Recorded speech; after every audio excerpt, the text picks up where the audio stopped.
What's going on, people? It's your boy Kelechi back with another episode of the Ramblin' Mind Podcast. For each and every single one of you who tuned into this podcast, thank y'all for watching. Appreciate y'all stopping by. Appreciate y'all checking this thing out. I'm going to do a quick portfolio update of my M1 Finance account and my Robinhood portfolio account and just show you how it's been, because I didn't do one last week, and I'm just going to update you and show y'all what it's looking like so far. I have made a few changes this week, or not this week, but I've made a few changes leading up into this week. If you've seen my portfolio before, you've probably already noticed it as far as my Robinhood portfolio. By the way, if you click the link down in the description below or in the show notes, you can get yourself a free stock if you sign up for Robinhood. And if you click the link for M1 Finance, you can get $10 towards your first portfolio. And the good thing about M1 Finance is they have fractional shares. You hear me talk about it a lot, where you can buy shares for about $1 a pop. So you can start investing with as minimal money as you have. And it's a lot more simplified. And we'll talk about that when we go into it. But anyway, we'll start off with Robinhood. The last time I did an update to this portfolio or talked about this portfolio, I showed y'all this dividend tracking that I have going on. The cool thing about it this time around is, if you notice something, my annual dividend has grown. This is the good news about when you do dollar cost averaging, when you continually put money into your investments. Your annual income that you can make out of the dividends is going to continue growing, and your portfolio is going to continue growing because you're consistently adding more money in there and you're consistently buying more shares. But the main thing you will notice in my portfolio is Disney is gone. I sold Disney, not because they cut their dividends or anything like that, or because I don't believe in the company. When we go back into my M1 Finance, you'll notice that it's still in there. But for my Robinhood portfolio, I wanted to focus a whole lot more. You've heard me talk about it a lot. ETFs. And I wanted to start being focused on actually putting word into practice, being more considerate, being more focused on what I'm trying to do with the portfolio. So for this Robinhood portfolio, it's going to be heavily focused on increasing my weight in my ETFs that I have. And that's SCHD for anybody that's listening. SCHD is a it's an ETF that follows the Dow Jones Index. And I like it. It's a very good ETF. I've been able to buy it at cheaper prices whenever the market is fluctuating and doing this thing. I don't really care. I'm just going to continue buying it consistently. And it's been doing really good for me overall. Well, I won't say doing really good. It's just been following the market. As the market does, so does it, which is the good thing. Like, although I may not beat the market, but I'm going to perform just as well as the market, which is good news. The other one that I have is DGRO. That one is more focused on growth stocks. So, it says 2.7 dividend yield on it, which isn't that great. But however, for me, that's fine because the companies that it exposes me to within this ETF is for growth purposes, which is what I wanted, an ETF that's focused on growth. And then as far as SCHD, that's literally focused on dividend equity. It has a dividend yield of about 4%, which is, it's 3.67, which is what you're aiming for. You want your goal whenever you're trying to make dividend yields, the goal is about to get a return of about 4%, to be getting paid dividends in 4% of the stocks that you hold. So that's all good and that's all dandy. But the main thing that I did was I shifted myself out of a lot of positions that I have. So let's go into history. And when I say positions, it just means like I changed what I had in my portfolio. It means I either sold out of something and reinvested into something else. So for me, with this Robinhood portfolio, what I did was I created a lot of limit sells. And if you guys paid any attention to the stock market this last week, you will see that it was all over the place. One day it dropped like 10%. Another day it went up like 15%. It was just all over the place, which is why you can't be emotional when it comes to the stock market. You will lose money. That's why I use a lot of limit buy and limit sell orders nowadays. And I did a limit sell order on Disney a while back. And the thing was, like, I was trying to get out of my Disney position so that I can focus on all my single stock investments to be on M1, because I can manage it better on M1 versus on Robinhood. So what I did was I set a limit sell order, and I said, if Disney gets to, I bought it at $107. And I said, if Disney gets back up to $108, I'm okay with it. Sell it off. And if it doesn't, I'm going to keep holding it until it gets to that position. And if it gets to $108, sell it so I can use that money and put it into ETFs. And Disney did get into that position. Disney got all the way to 108. It sold out. I was sad. But the thing is, like, this removes my emotion, because one of the things that kept on holding me back was like, I love Disney. I don't want to sell Disney. I was so emotionally invested in Disney that I was just like, I'm not doing it. I'm not selling out of it. I'm going to keep holding it. I'm going to keep holding it. Because as you know, I'm a long-term investor, which means I want to buy and hold. I want to buy and hold. That's why you have to use certain robotic things around you, set up certain robotic decision making around you so that you don't influence and mess yourself up. You have to be a robot when it comes to doing these things. And so that's what the limit sell and the limit buy does for you. The limit sell sets up a range and says, hey, if this thing gets to this high price, sell this thing immediately. And that's what happened with Disney. So I got $108 back, and I put those $108, part of it into SCHD, which I just talked about a little bit ago, and some of it into DGRO. Another thing that I'm starting to look at doing is possibly adding some bonds into my account or into my portfolio just as a hedge. I'm still learning a bit about bonds, but as you can see on the screen right here, if you're not watching on the screen, there's a bond that I have on here. It's a intermediate term bond. I didn't buy it yet, but I'm thinking about buying that ETF to have a hedge in my account, so that, because bonds don't fluctuate as much as stocks, and it's always a good idea to have some bonds in your portfolio. But in the future, we'll talk about how a portfolio should look, but we won't do that right now. But anyway, for right now, I decided not to do that. But what I did was I sold out of Disney. And the other thing that I did was I also sold out of Comcast. I did a limit sell order on Comcast. I think I bought it at $34 or something like that. And I was holding it because I believe Comcast is a pretty decent company to hold, even though I hate Comcast itself because they do a lot of stupid stuff. However, Comcast has a monopoly in whatever area that it serves internet and all these other things. And internet is becoming one of those utilities that you can't do without in this day and age. So with that being said, it means Comcast is always going to be a company that's going to be around. And it also has a really good balance sheet. So I was holding on to it, and I thought that I'm just going to keep holding on to it. However, like I said, I'm trying to focus this portfolio on ETFs. And so I set a limit order to sell Comcast. If it hits $35, I'm out of there. Let it sell. And that's what happened. It sold. And so Comcast is gone. And so that's okay. The other one that I also sold out of was Square.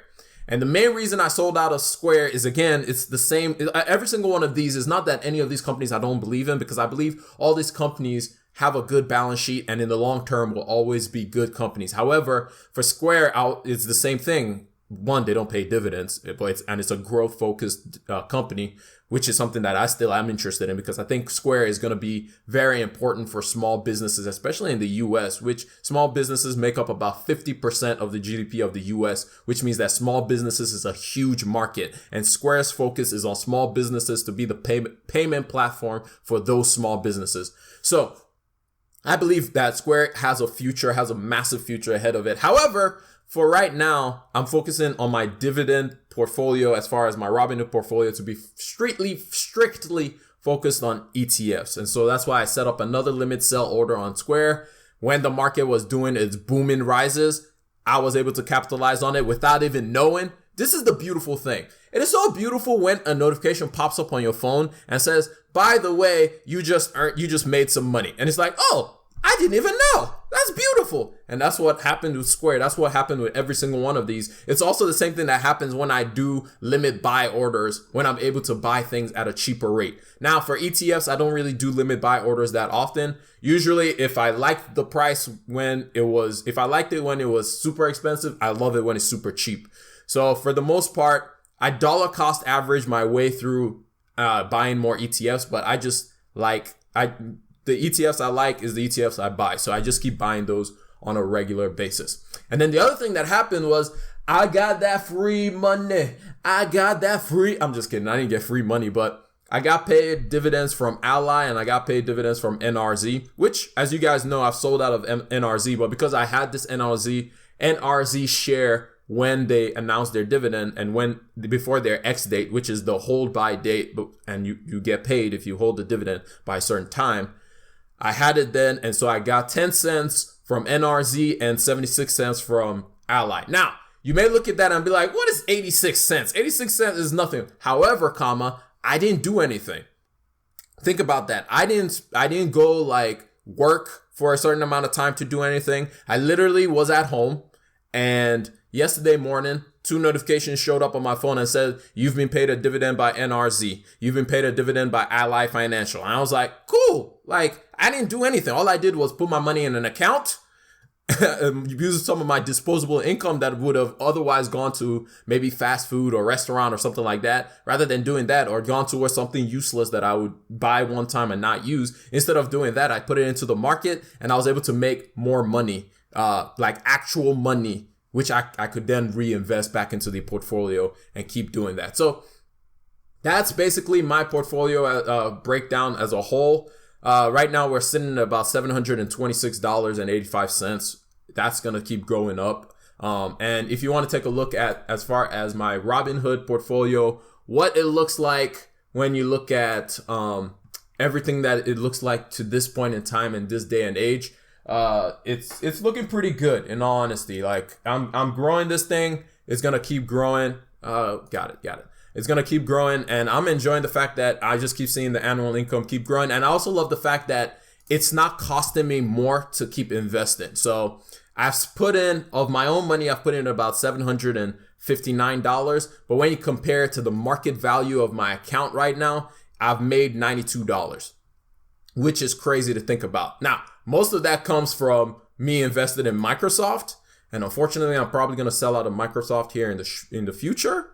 I don't want to, because Microsoft is my baby, but it's redundant. But yeah, so it's just good to like put in you put in less money, you buy when it's cheap, and when you buy when it's cheap, things are just much better for you. Things are just so much better for you when you buy when it's cheap. That way you're not worried about it. It's like, that's why for me, when I look at the stock market going down, I'm not gonna lie, I kind of want the stock market to go down.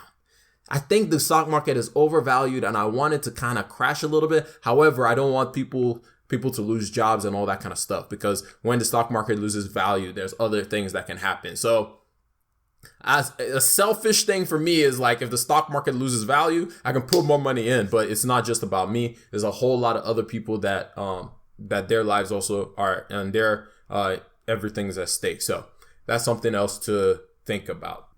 All right, so taking a look at my M1 portfolio, it's basically the same story for the most part. Things have been doing pretty well for me. But yeah, I've just kept on buying. One thing that I did add in here, and you will notice, let's go into my holdings real quick.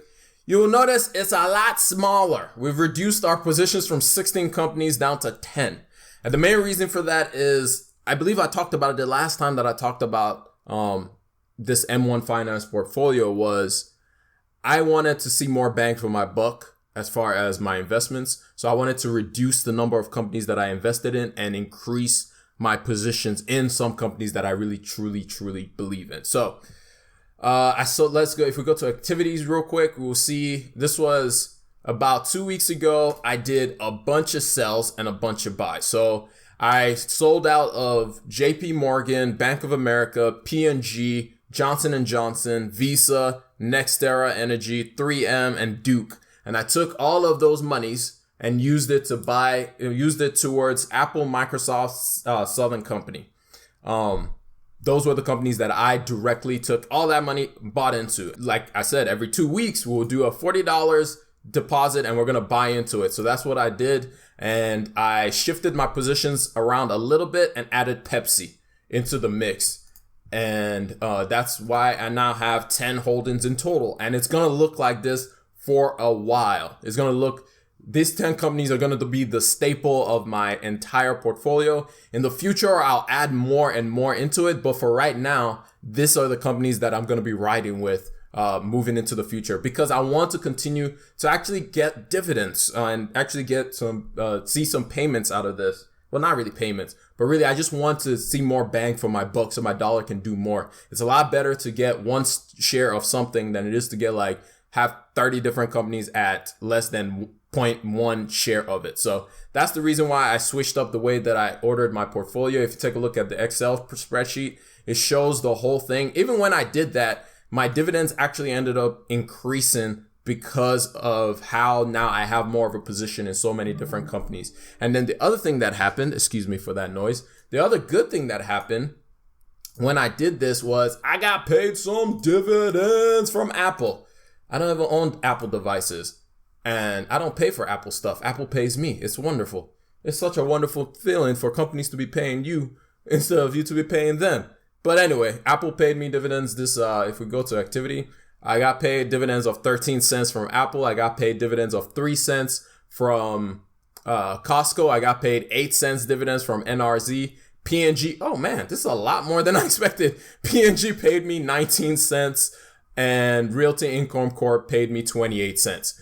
So all of this, I didn't even know that some of these had come in because I didn't get the notification on my phone. So in this month, I've made a pretty decent penny from the investments that I've made. It's actually been almost as much as my entire probably more than what I have in my Robinhood, which is pretty cool. Probably not. Nah, I can't do math in my head right now. It's too many numbers. But that's pretty cool. So the whole thing is like this, as you guys know, the portfolio, the whole point of the portfolio is to be able to build this to a point where I can get a passive income. So far, I've earned $1.60, which people can laugh at. Yes, it's not like it's a lot of money. Of course not. It's not a lot of money. It's not, you can only like maybe buy bubblegum with this thing. But at the same time, it's not about now. It's about into the future when you keep investing and putting more money into your portfolio and building your portfolio and doing what you know you ought to do so that you can keep growing it. So anyway, the main thing for this portfolio is I'm going to keep focusing on these companies. I have a couple of other companies that I'm going to be looking for, some other industries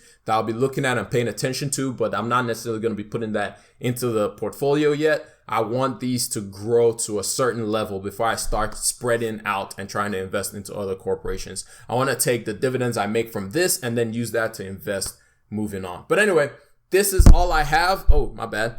Yeah, as you can see, even though I sold out of Disney in my Robinhood, I have Disney in my N1 Finance because I truly believe in the Disney Corporation.